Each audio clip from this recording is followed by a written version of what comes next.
आज मुझको 9 घंटे तक सीबीआई हेडक्वार्टर में बुलाया गया था और मसला तो यही था कि एक्साइज पॉलिसी में सो कॉल्ड जो घोटाला हुआ है सो कॉल्ड उसके बारे में पूछताछ होनी है, जिसके बारे में बीजेपी बार बार कहती है 10,000 करोड़ का घोटाला हुआ, दिल्ली में 10,000 करोड़ का एक्साइज घोटाला हुआ।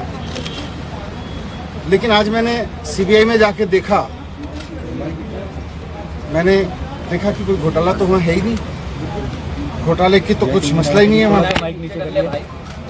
सारा केस फर्जी है, मैं जानता हूँ सारा केस फर्जी है। और आज मैंने सीबीआई में 9 घंटे की पूछताछ के दौरान 9 घंटे जो मैं रहा वहाँ पे, वहाँ भी मैं समझ गया कि किस तरह से सारा केस फर्जी है और किस तरह से इन्होंने पूरी साजिश की गई है।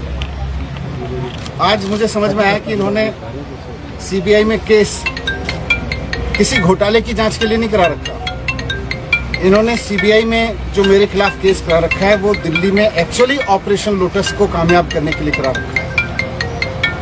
ये बात पहले भी मुझे बाहर से समझ में आ रही थी, लेकिन आज अंदर जाके सीबीआई के हेडक्वार्टर में 9 घंटे तक मेरे को और समझ में आई कि किस तरह से भारतीय जनता पार्टी सीबीआई जैसी एजेंसीज को अनकॉन्स्टिट्यूशनल तरीके से, असंवैधानिक तरीके से, गलत तरीके से दबाव बनाने के लिए यूज कर रही है।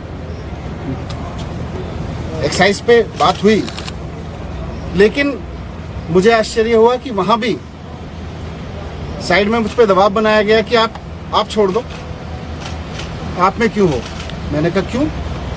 बोले ये केस आपके ऊपर ऐसे ही चलते रहेंगे, नहीं तो। मैंने कहा इस केस में तो है नहीं, ये तो खत्म हो जाएंगे।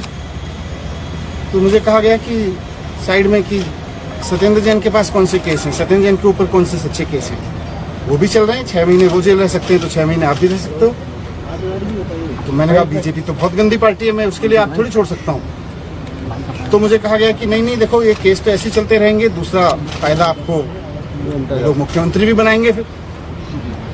तो मैंने कहा ये मुख्यमंत्री बनने के लिए थोड़ी आया हूँ, मैं तो शिक्षा के लिए आया हूँ। राजनीति में हम आना नहीं चाह रहे थे, हम तो शिक्षा के लिए आए हैं, ईमानदारी से काम करने के लिए।